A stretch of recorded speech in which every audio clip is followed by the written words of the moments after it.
Okay. In the interest of keeping us somewhat to time, I think I'll go ahead and get started, even though I'm totally understandable that folks are still sort of getting settled. Thanks so much to Jake for setting us up.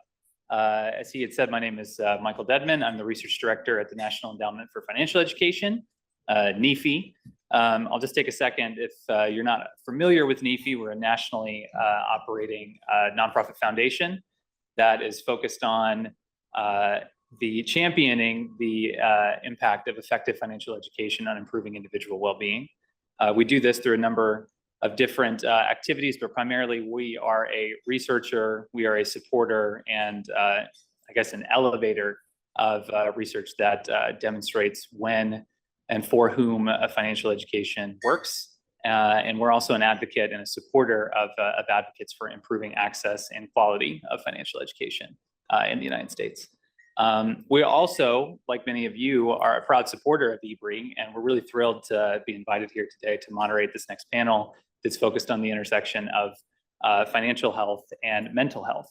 And for that, we could not be more fortunate than being joined by these two experts, Dr. George Blount and Asia Evans, who I'll introduce now. Dr. George Blount is a financial therapist. He's the founder of Balance Financial. He's also an educator and a researcher. He's received a doctorate in business administration, as well as an MBA from Walden University, and a Bachelor of Science from Johnson & Wales University as well. He's been in the financial services industry for over 20 years. Asia Evans is a licensed therapist with over a decade of experience, specifically focused on helping her clients deal with financial related topics. She also is the author of a forthcoming book coming out this December, Feel Good Finance. You have seen on the table here that there's a QR code with a link to more information about that book. She's also the incoming president, I believe, of the Financial Therapy Association, correct? So please join me in welcoming them this morning. And we'll sort of get right to it. You might be familiar that the results of EBRI's employer survey show that over 55%, or around 55% of those surveyed, say that they offer a health benefit.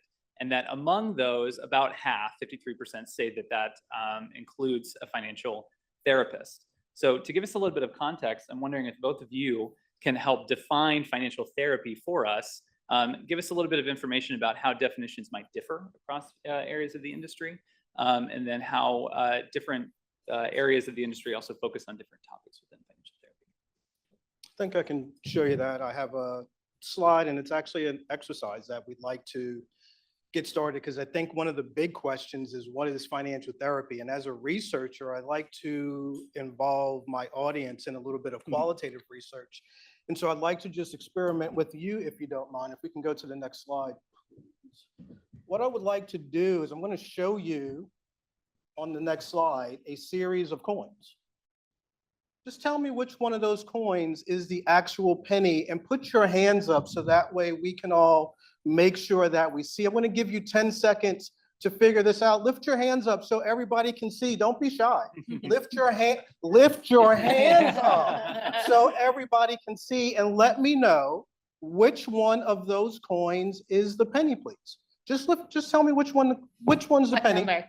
Yeah, what number is the penny? Just go ahead and let me know. Everybody's seen a penny, correct? Everybody's seen a penny? Okay, just making sure. I'm going to give you 10 seconds right now. 1, 2, 3, 4, 5, 6, 7, 8, 9, 10. We have 8, 5, 4, 8, 9, 8, 6, 6, 5, 7, 9, 3, 5. Okay.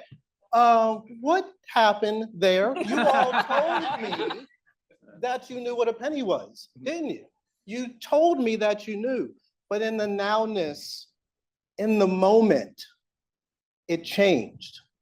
What you thought you were going to do and what I was asking you to do and what you were presented with were very different.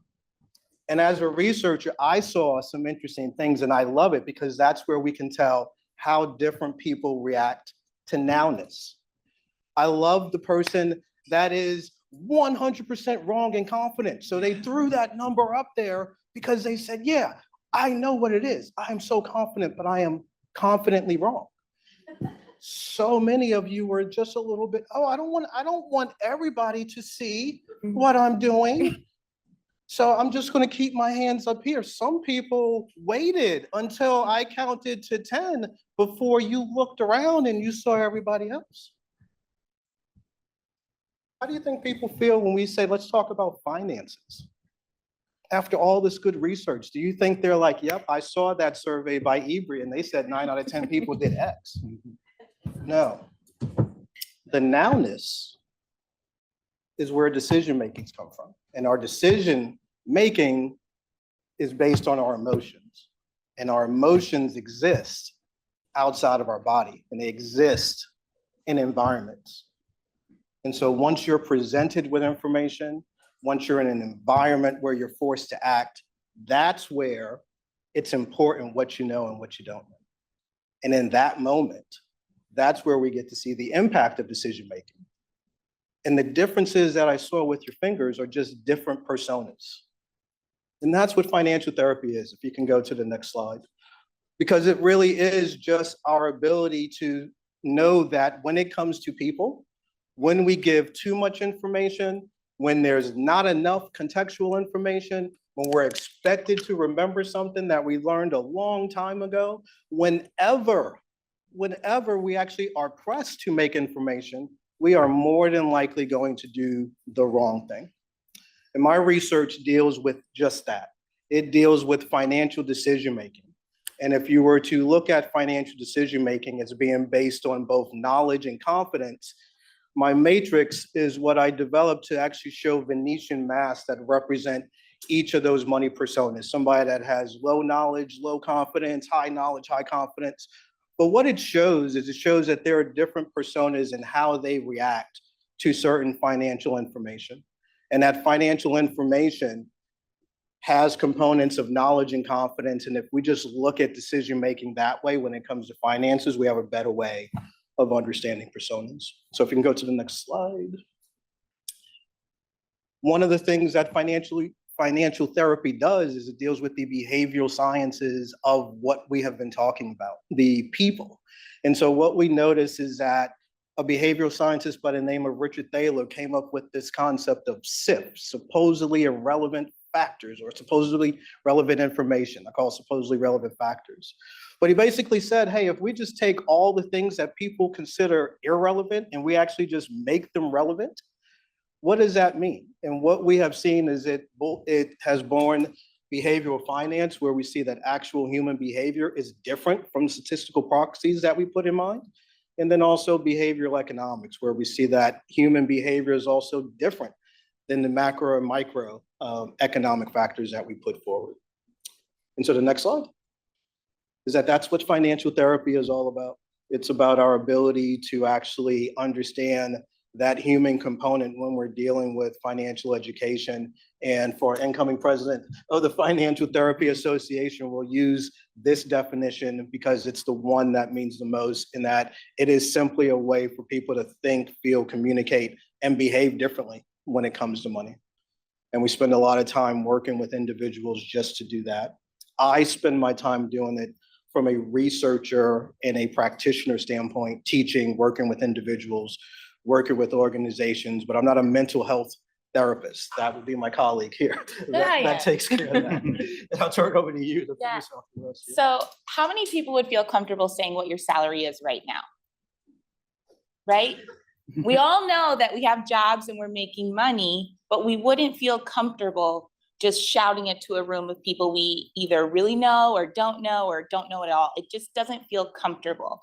And that's what we're asking people to do. That's what I'm asking my clients to do when they come to my office, is to come, let's talk about your family, how you grew up, how much money you make, why do you make that much money, how much money do you want to be making, where are you spending your money? All of the questions that it feels a little icky to bring up in conversation, but we're dying to know. Like, you're dying to know what's going on, what's the other person doing. So financial therapy for me as a practitioner, because I am a licensed mental health counselor, is talking to people about their feelings, their thoughts, and their behaviors around money, and trying to really understand what about their past, their history, what they've been told or what they've learned is then impacting what they do with their money, for the good or the worse. And I think a lot of times when we talk about this, we're talking about people who may not have enough money, right? Like your needs may not meet the ends of your finances. And what are you doing? You are coping with your money. You're spending too much money. You have FOMO. You want to go summer in Europe because you see it on Instagram all the time. And I also want to summer in Europe. But we haven't really figured out a way to bring that to the masses in a way that it feels comfortable. And I bring this up because I've been listening today. I'm so happy we're having this conversation, but we're forgetting about the person, right? Like we're forgetting that at the end of the day, none of us want to stand up and be like, hey, this is exactly what I make. And I feel comfortable saying it because it's so vulnerable. We've attached so much meaning to money about who we are as people. You have value because you make this. This is your title at work. So I respect you more. This is how you show up in your, whatever, suit, designer, shoes, watch, whatever it is for you. We've assigned value to that. So it becomes really difficult for people to start having these conversations about money and their vulnerabilities and where they come from, because it is so, so, so emotional. But we're talking about it because it also stresses people out. We know the number one source of stress for Americans is money, it's finances, and that impacts employers' bottom line. Like you do not want your workforce stressed out all the time. I will go into that a lot more, but yeah, that's financial therapy. Thank you both so much. I mean, there's so many different directions we could go. I'm wondering if maybe we could just linger here for just one moment. I mean, I'd love to know from a therapeutic perspective and then also from perspective as a researcher, because this is such a difficult, thing for so many people to talk about, and it might not be something even within a therapeutic relationship that immediately is easy to bring to the surface. How do you break down those barriers, or even as a researcher, George, when you discuss this, money masks, money personas? I mean, what's the process for helping someone, or as researchers sort of thinking about how you really define all of the different complicated factors that go into defining what that money experience or that financial experience is like for individuals? Yeah. So for me, when I'm working so I have done consulting, I've worked with companies, I've worked with banks, and I also see clients. I'm going to talk specifically about the clients because I think that's the quality information that people want. Like, what are people saying to you? So when people are coming to my office, they know they're coming to a therapist, number one. They also know that I'm going to ask them about their money, but I'm not doing that usually in the first session. I'll ask them, hey, is there something pressing that is like a crisis right now that you have been counting down the minutes until our appointment so that you can talk about, because you're like gonna word vomit on me, which I want, I welcome it.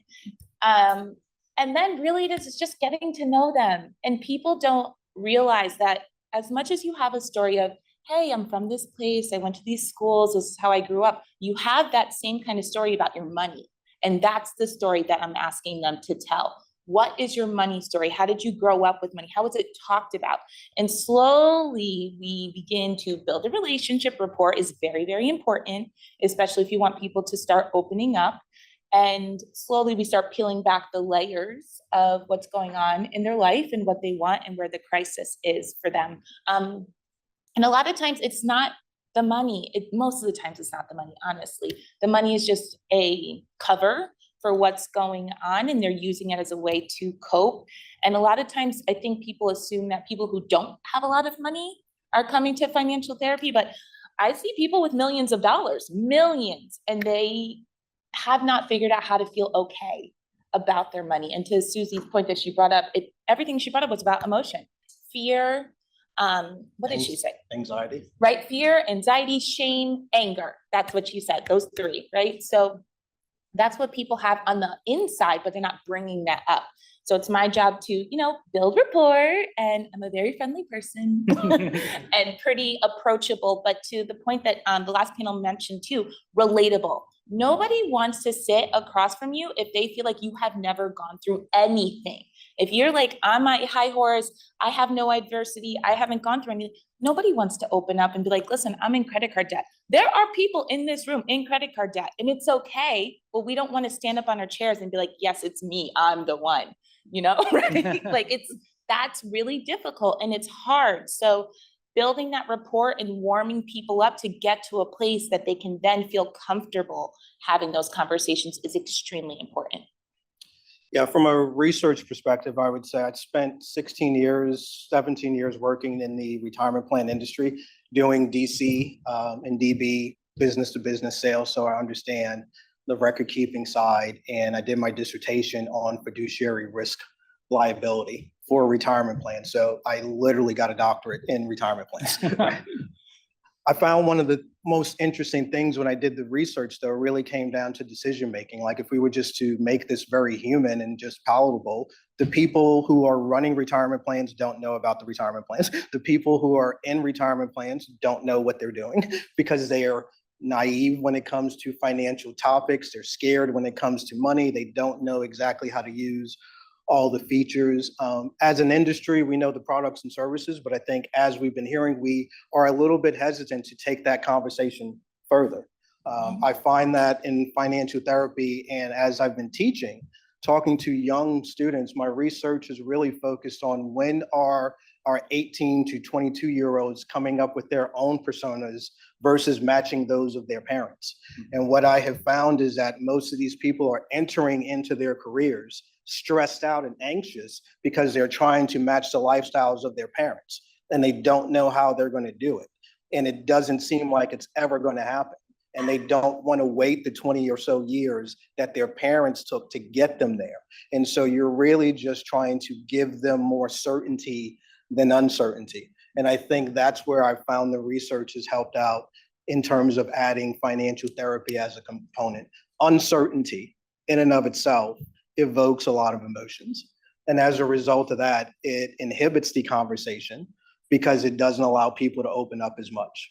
And I have found that simply allowing the conversation to start with, let's talk about where your money persona developed. So that way you can be 100% certain that your feet are secure where they're at right now. That if you do that, people are more than capable of handling their own future. And I think that that's where our money past influences our money present, and we have to help people control their own money future. They don't need our help, right? We need to help them help themselves. And I think that's where the mental health profession comes in. There's no mental health professional that would tell you, I need you to be in therapy for the rest of your life, right? Like, I need you to work with me forever. And if you were working with someone forever, they would say, I don't think you need me as much. But in our industry, I think we often say, you don't need to know a lot, work with me forever. Not only work with me, you're gonna work with my kid, I'm gonna work with your kid. We're just gonna create a big, happy family. That doesn't work, right? And so I think we just have to understand the human element of it and how these conversations are better in terms of the amount of information and dialogue that we're able to achieve when we actually focus on the mental health as opposed to the financial health.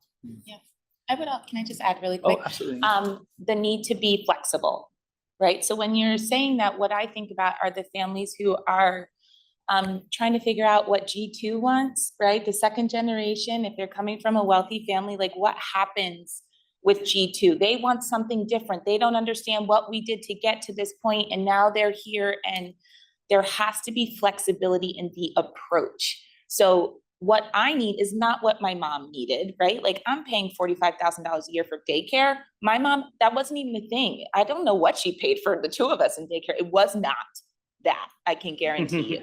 But that is how quickly in one generation there needs to be flexibility of, hey, the systems around us that are propping up the needs of individuals look different. So how can you as employers be flexible to move with the tides of what your employees need? So flexibility is going to be really important. You set us up perfectly. I'm thinking now we sort of move into this question, particularly about the workplace.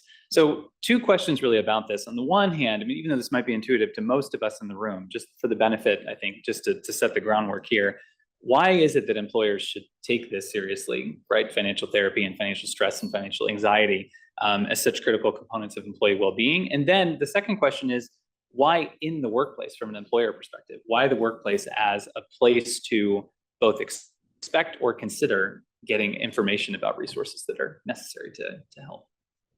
I mean, let me start with the second one, because people work, right? It's their life. And I find that most of the people that I talk to are not working because they're happy and they love their job. They are working because they need the money. Like they are grinding and grinding because they need the money. And so one of the things that is important, especially in financial therapy, is to find your happiness first and allow your money to supplement your happiness. And then, let's find a job that allows that to happen. And so we have to create ways for the thing that's taken the most bandwidth in somebody's head to become a great source of resources that can help you out, instead of becoming the source of negative stress, de-stress, like making me do these things I don't want to do and doing them faster than I want to do and giving me complex information before I'm ready. Like the workplace should be the place where we are giving positive stress. Oh, I learned how to use my 401k a little bit better. Oh, I know how to use my employee benefits a little bit better. Oh, I know how I can achieve something a little bit better. Those things create positive stress. And I think too, a lot of our financial wellness studies, when we are looking at how we create how we can create better positive stress, it's through education, right? It's through new information. It's through healing uncertainty and curing anxiety. And so I think that's why the employer is the best place to deliver that. I would also add, and this is for Asia more than anything else, because it's not for me, right? But if you were to use a mental health professional, it's the cheapest option for you because it's basically a copay, right? So if we can actually start to use our mental health profession to deliver some of our financial guidance, I think what you would find is they can talk to somebody like Asia for their copay, as opposed to somebody paying like the stipend for their CFP, who they don't even have, right? That makes it a little bit difficult. I have a lot to say about this. So, and I'm going to try to be succinct. So I think that one, employees are expecting more of their employers. To me, and these are my opinions, I think when the tech boom came and it was like, hey, we have cool offices, free lunch, that was really great. And then times changed and we had to be more flexible. And now I think people want their employers to do more. They also realize how much time and energy they are pouring into work. So the exchange of like, yes, there's a salary, there is payment, that's great, but I think I need and want more from my employer. You can also carry this burden, if you will, with me of, okay, if I'm stressed out and I can't show up to work, that doesn't feel like it ends up being an employer burden, but it is, because if you're not showing up to work because you're not feeling well, now we get to the health, right? We're going to talk about health. If you are stressed out, you are probably not sleeping well. You are probably not eating well. You might be picking up weight. You might be losing weight. That then turns into a whole slew of other problems, right? If we're talking about high blood pressure, if we're talking about isolation, depression, anxiety, all of this because you were stressed out about your money. And it's not just the financial education, but it's also all of the psychological history that you brought in. We're not thinking about that as employers when you're like, hey, I just hired Sally. She's great. She's really motivated. But Sally gets down at her desk, sits down, is super ready to work and is excited to be there. 6 months in, she's buried with work. She's thinking about her kids. She's thinking about her cognitive load. Thank you for bringing that up. I could talk about cognitive load all the time. She's thinking about all this stuff while she's supposed to be working.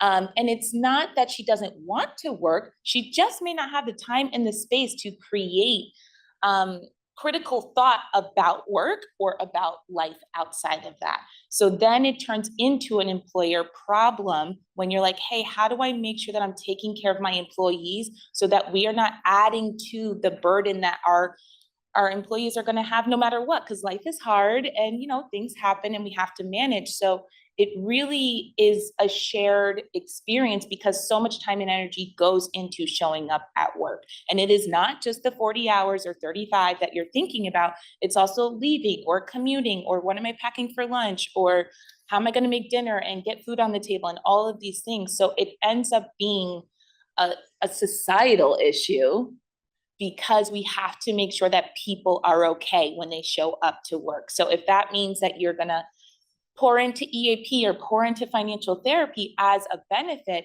that actually is saving you money, because then you have people who want to come to work, there are less absences, they feel good, there's better retention, and that is good for everybody. And I think I would also say, a couple of things that makes this relationship good.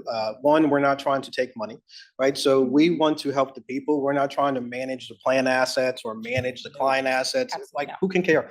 Like, I got out of the business for that because it's too much of a conflict, right? So you get out of the business to do that, and there are people in the business to do this. I would also just bring up just history and research, because I always think it's an incredible aspect to keep in mind. The 401k has only been around for 42 years, right? Pensions as a concept has been around for centuries. And so I think we often forget how much of the retirement narrative is based on the employer-employee relationship. And one of the things that we haven't done very well over the past 40 years is explain that relationship changed. We started to tell people that you should care more about the stock market because your 401k is in there, but we didn't tell people, hey, financial responsibility is on you now, because that used to be, what we as employers did for our employees with the pension plan. And annuitization, like that decumulation, like that was taken care of for you. And now we all have to take care of that. I just want to highlight how globally and historically new this all is, and how we're not adapting, how we have so quickly over the past 40 years become very rigid, but not accepted the fact that for 600 years, right? People, families, generations had a context of what it meant to retire and what that meant, and that was global. And we're still trying to get what the 401k is. It became prevalent in 1982, which means that this year, 2024, is the first year that somebody could have participated, worked their whole year doing this thing, right? Contributing to a 401k, which means we may begin to see more people retiring on this new definition of retirement, and they don't have any of the same protections. And that starts this year, every year going forward. I can't predict the future, but I know that's what's happening. Right? This is the 42nd year, and this is the year that that's going to happen. So history, people, emotions, kind of what they want to do, we can't envision a better place for it. I think the issue that we have found, and I think we all have to just create some synergy around this. We've done a great job of talking about the retirement story. The young folks are like, well, look, I don't want to wait till I'm 65. Yeah, I want to do that today, right? And so I think our conversations now have to be more nuanced in terms of what we are talking about when it comes to retirement. That was a baby boomer definition, but that has not been the same definition for Generation X, Millennials, Gen Z, and we're not creating anything new. So just from a framework standpoint, I don't think we're doing a really good job understanding how new this concept is and the things we are asking people to be responsible for, which has not been that way, not only domestically here within the US, for longer than 42 years, but globally for the same amount of time. I think that adds a certain degree of context that says this is an important time for us to do this. Mm-hmm.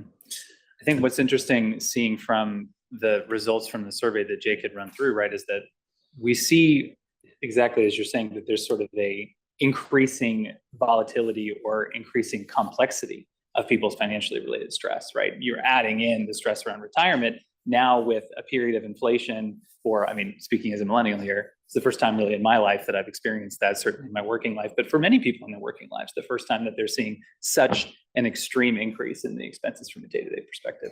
So you're both talking about one of the things that we really have to see going forward is not only taking into account the complexity of people's financial stress and their financial story, but the fact that that might in fact increase. We have reason to believe that it would increase in complexity and increase in intensity. So knowing that, if you're an employer that is on board, they get the fact this is important. They want to provide those resources for their employees. They want to be the best support.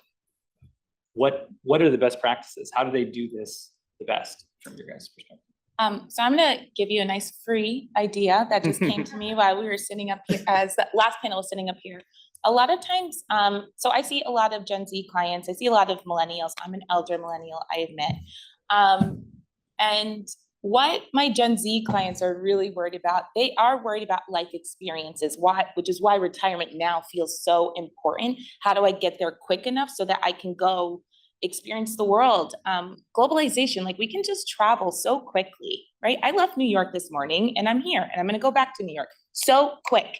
And you can do that going to have your summer in Europe, right? Which is great, but they don't realize that they're not thinking about older version of them. Like it's very hard specifically, and this is our culture as Americans, we have trouble talking about age. We don't talk about age in a nice way. It's kind of like, oh, you're gonna age, it's bad, it's not good. Youth is where it's at, but then we're like, okay, but spend all this time working during your youth. It just doesn't lend itself to want to prepare for your age in a nice way. It's like, let's take advantage of it right now. So what I was thinking about is even if you were like, hey, let's have AI create an avatar of your employee as an older person.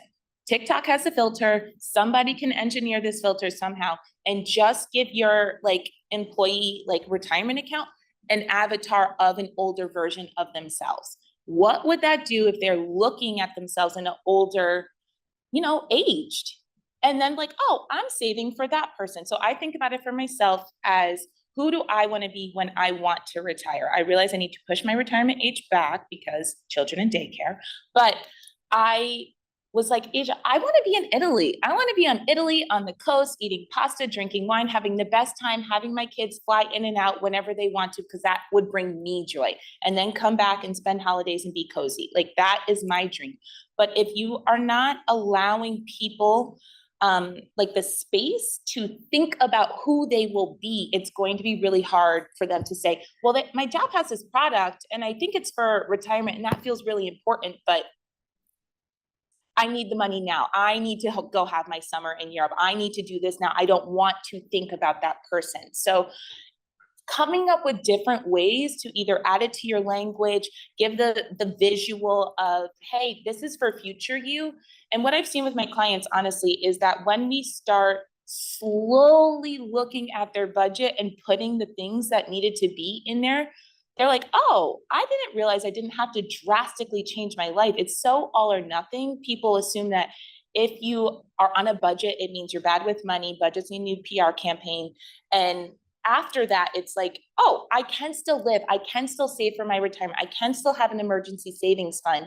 I just need to dial it back a little bit. And all you need to show them is that little bit of dialing it back allows them to do all these things that they want to do, which adds freedom and time and, experiences. Yeah, I would also add, I think one of the things that I try to communicate is that we build wealth through prudent decision-making, right? It's a series of prudent financial decisions. We don't grow our wealth, or our new way of thinking is we can't grow our wealth simply by accumulating assets, because not everybody has assets. And so the way that we have to accumulate wealth is through a series of prudent financial decisions over our lifetimes. And what I'm finding is that instead of enrolling in a plan, it might be really important to make sure that your employees know how much they're worth, right? There is a self-worth deficit of employees. They have no idea how much they're worth. They feel worth less. And as a result of that, saving anything more, trying to achieve anything more, it just doesn't seem like it's worth it. That deficit of self-worth makes it virtually impossible to seek out net worth. You don't have the confidence to buy assets like a house, to do things that will increase your net worth. And so we have an incredible self-worth crisis within the United States right now and globally. When I ask my students how much you're worth, and I can do this because I know how to value a stock using the dividend discount model, and we can use this non-tangible equation to figure out a stock price today. But when I ask a student, how much are you worth? And they tell me $100 or zero or negative, instead of you being the most valuable asset in the world because you can generate income now until whenever, you're more valuable than any stock. If I use the same calculations for you, as I do for a stock. You're worth $3 million today. I tell that to all of my college kids. I walk into a room and I see millionaires. Why don't you see that? They come out of that room knowing that if I am worth X, I'm never going to accept less than this. If I can achieve X in 25 years, why am I going to work 30 years to do it? Self-worth creates anchors. And I think right now what we're seeing is we have a lack of an anchor, and we're asking people to get to some journey, and it just doesn't work. They feel like they're at such a hole that trying to get to just even is going to take so much work that telling them that they need to go beyond even, beyond break even, and get to excess and abundance, that's a hard thing to get through the head. And so employers can definitely help. Instead of making the product available, understanding that the people in your product don't know that they have worth. They don't know that they have value, and they don't know what they're trying to grow that account to, because they don't even know what they should have every single month, every single year. And in accumulation, what do they want to get to before they stop? Right? We need to get anchors. We need to put stop signs in terms of where you need to go in your career. That helps people plan. But the notion of enroll in this plan, save as much as you can, and at some point in the future, you'll be okay, that story is not working. Right? That story is far from not working. And I think what we're seeing now is we have an opportunity to have such beautiful conversations, and we're not taking advantage of them. I have more to add. Yeah, please. I could not be more thrilled that you brought up self-worth and self-esteem, because I also feel like we have a crisis. I'm very, very concerned about the self-esteem of humans, like just very, very concerned about it. It's really bad. In the therapy room for me, it's just really bad. People are not happy with themselves. They're not happy with their lives, and they're just kind of going through the motions and feeling like, hey, why am I not happy? Why don't I feel good about myself? I don't know where my value is. And I think when you look at it from the employer's side, it's, yes, we value you. We are doing this because we value you. We are showing up in this way because you have value. Yes, it is also good for our bottom line, but it's also good for your income too. So this is a mutual exchange. How can we make sure that you feel valued? So these products can do that, but we need to shift the conversation just a little bit away from the product and more into the person, right? Like people first, then product second. We care about the people. That's why we have these products. How are these products going to help you? And hopefully that will allow people to not only just feel appreciated and valued at work, but then themselves. Like if you're killing it at work and you're getting the promotion and you know your company actually cares about you, you want to show up. When I have been a manager in the past, one of my favorite things about managing was watching my people grow and decide to leave. It's painful. God, I never wanted them to leave, but I know I couldn't keep them there, but I also knew that I did what I needed to do to get them to their next level. That brought me a lot of joy and was great for the company, because I'm like, oh, well, look at where all of our people went and what they're doing. And then that helps other people come in behind them. So I think we have to think about it as people and then product, because we don't always know what we want. As humans, we really struggle. It's the hardest question for all of my clients is, what do you want? People cannot answer that question. So if employers can kind of put some of those steps in the sand for them to follow, then that's great, right? And feel appreciated and have self-esteem. Come on, right? That's great. Win-win. Right? Amazing. Thank you both so much. Let's transition to questions here and start Bridget. Thank you both. This has been very enlightening. A question for Asia, without giving away any secret sauce. Could you tell us a little bit about your treatment plans for patients that come to you with financial therapy issues? Yep. So it's pretty much, I'll call it like 3-phased approach, if you will. So the first phase is kind of looking at their history. Where do you come from? First money memories. What has been painful? What did you like? What didn't you like? What were the messages that you heard? all about your money story, pretty much autobiography about your life. From there, during that time was kind of picking out patterns, and hopefully my client would have been too. Hey, I realize I do this. My dad did this. My mom did this. I act like this because, oh, I built that connection. So the second phase is realizing what those patterns were that have been throughout your life and realizing what you want to change. A lot of my clients come to me and they're like, oh, we found the root because we went through the whole money story. I'm cured. I'm great. I'm like, oh no, sweetie, I'm so sorry. This is when the hard work starts. This is when it's going to be complicated because now I'm going to ask you to change your behaviors because you don't like that. You don't like that you're doing that. You can identify the problem and the pattern, but now you need new coping skills. And the coping skills are, I am running away from my life to summer in Europe. I go shopping at Target and spend way too much money and I feel bad. I keep scrolling and I'm clicking the links, all the affiliate links, and I'm buying everything. We don't realize that there's something emotional going on at that time. And what I'm asking my clients to do is to shift that behavior. And that's the hardest part. And then phase 3 is to then kind of sit in it and hopefully be comfortable in a place that you are doing the new behavior instead of the old behavior, even when it's painful, even when you don't want to. And eventually you'll get to a place of like, hey, I have, created new neural pathways and I do something different than the old things I was doing before. So financial therapy. Process, yeah, and the process is similar. I think the main difference between what Asia does and what I do is I don't dive into the coping skills. It's not my job to do that. Like that's her job. My job is more awareness and more identification of what may exist. And then once there's an awareness and an identification, we ask this question, do you like where you're at? And do you want to change it?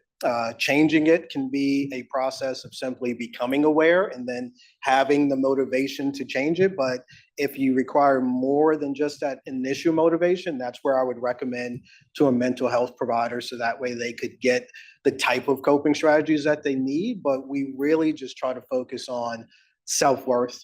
My process then goes into trying to align your dreams, goals, and ambitions. Like I don't really talk about money. I try to get people to chase their dreams. I say, when your brain has you captive at night, it's not going to lie to you. What's your brain telling you it wants you to do? Like what is it telling you your dream is? And that's an abstract and kind of really vague, but that's where we use goals to refine it, to make sure that your dream, if it is something that's tangible, we can get you there. And then we use aspiration to make sure that it's purposeful. Like once we actually have these dreams, we have goals to tactically get there. What's your aspiration to trying to do it? And so we try to come up with some mental plan, right? In terms of how you can do it. But I think to both of my panelists here, I usually do it to say you need financial education or you need mental health or you need to use the resources that are available at your employer. Are you aware of all of these things? And so sometimes it is really a very interesting process of just making people aware and then telling them, did you realize that you have all of this available to you? And we need all of it. Yeah, right? all Like of it. I need the research too, and the other products and the financial education for the clients too. Like it's all very much so intertwined. I had a question about, we talked a little bit about children and generational dynamics. What about partners, couples? How important is it to have that alignment when you've got, people bring in a relationship, they're bringing their own money journey into that relationship.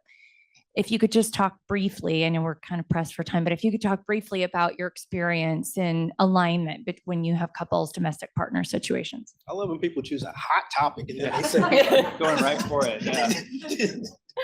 I mean, it is hard. I will say I am a lover, right? I love love. So I will not tell somebody just because you and your partner are misaligned or come from different experiences, there's no hope for you. Somebody else may say that. I'm not ever going to say that to somebody, but it will take communication and it's going to take shifting behaviors. And that's what's the biggest thing I can ever say is communication. People don't talk about money. They don't talk about money when they're dating. They don't talk about money when they're engaged. They don't talk about money when they're married. It causes a lot of problems. Please talk to your partners about money as early as possible. Please tell your employees to talk to their partners about money. It's a really big deal. And I think the communication is the biggest thing. And then giving grace to one another for being in different positions, knowing that, hey, you may be coming from this, I may be coming from that. What do we want our life to look like? So communication is going to be really huge, and grace, so that you can be like, I still love you, but I really don't like this about you right now. Yeah, I think one of the parts that I try to mention is, and I do this with the students as well, I tell them like, look, by the time you're 8 years old, you learn that you're on a planet and that there are other planets out there. And then you kind of just walk away like, oh, it's good. Like, I don't have to go and see it. Yeah. But because there's no financial education, we never have that baseline. Yep. And so people are basically, discovering that there are planets when they're 20, 30, 40, or 50. Yeah. And so the most difficult conversation that I think we see in financial therapy is the conversation about partnership, is the conversation literally about two money personas coming together, and you didn't realize that people didn't do things the same way until you interact with that individual. And then I think what I have found, and I think I'll defer to you, but that's where the anxiety comes in. Like, am I going to be able to achieve my dreams? Is this person keeping me from doing this? So that's a big conversation. And so a lot of it really formulates around partnership. And that's a conversation that's not financial advisory-esque, that's financial therapy-esque. And I think that's what we would be better equipped to handle. Yeah. And understand there might be a rub, right? Like what somebody's doing may truly trigger your sense of security and safety. And you don't realize that they're not doing it on purpose, but you're so uncomfortable. And how do you two manage through that when you're in a crisis? Do not have conversations about money when you both are heightened or stressed out or you're in crisis. Go to sleep, relax, exercise, do something, and then come back to it. Money dates are my favorite thing too. I could talk about this all day. Another question here. Hi, really thank you for this presentation. My question is around, I love how you frame like employers should care. And then I love your perspective about pensions and the history of that. How do we have in financial therapy, which I've benefited from personally, by the way, the conversation around root causes and systemic barriers, and that you mentioned something about, oh, you get the promotion. Well, people are experiencing bias, and it's actually the wages of an employee that also determines what their retirement, what their money stress looks like. And oftentimes employers are having mistreatment, bias, discrimination as well. So are you having those conversations in your classroom to educate your students about it's not a deficit model, it's not just on the individual, it's a systemic issue as well? And how do you have those conversations when people talk about history and then you start to realize it was their gender, it was their appearance, race, and ethnicity that also played a role in what wealth and asset access really looked like for them and their family? Yeah, I mean, so the students, they understand systemic barriers, they understand a lot of the things that are happening today, and they are very challenged by it. And I think the conversations that we have are very enlightening and thoughtful. Like I'll share with you, Gen Z is very frugal. They have no problem tribing up together and sharing their streaming services. They have no problem like cubbying up on a couch and doing all these stuff together, because they understand, hey, we're all going through this experience together. Life is expensive and we all have to go through this. So they're becoming very tribal, I find. And so like I'm encouraging at least that type of behavior and those types of support systems, because a lot of this is outside of your control. And sometimes you do need a healthy support system. So I'm a big believer in tribes, and the young people have more of those tribes than I think some of the older generations. But it's important to have a very good support system and resources to help you vet through this thing. One part of financial therapy, I deal with a lot of professionals of color, and I have to deal with racism and discrimination and biases a lot more in my financial therapy practice than someone else would. Right. And so that's a reality of just the discipline that I'm in. But it's also because of the diversity aspect, people feel more comfortable talking to me about that. And so it ends up being part of my practice, but it's not a part of everybody's practice. Yep. I would mirror some of that as well. It's definitely a part of my practice. Majority of my clients work in tech. Majority of my clients are Black women. I think by way of me being a Black woman, as we said before, relatable. You're seeing somebody who may understand where you're going through or where you have been. So it definitely comes up. In my book, Feel Good Finance, plug, I really break down how important it is to understand the history of like the financial system and how that does impact people, because it's a massive impact. Like my mom was, I think she was like 8 when women could get a bank account. That's one generation away, right? That's my mom. So I think it feels so far away, and it really wasn't that far away. I am so adamant about pushing my clients to ask for more money. I'm ruthless. And I will say them, listen, I know who you were going on your dates with, right? I'm going to keep it clean, but I know who you're going on your dates with, but you don't want to tell me how much money you're making, or you don't want to tell me how much money you want to make. So I do make them tell me. I do. I'm not going to hold you. I do push them.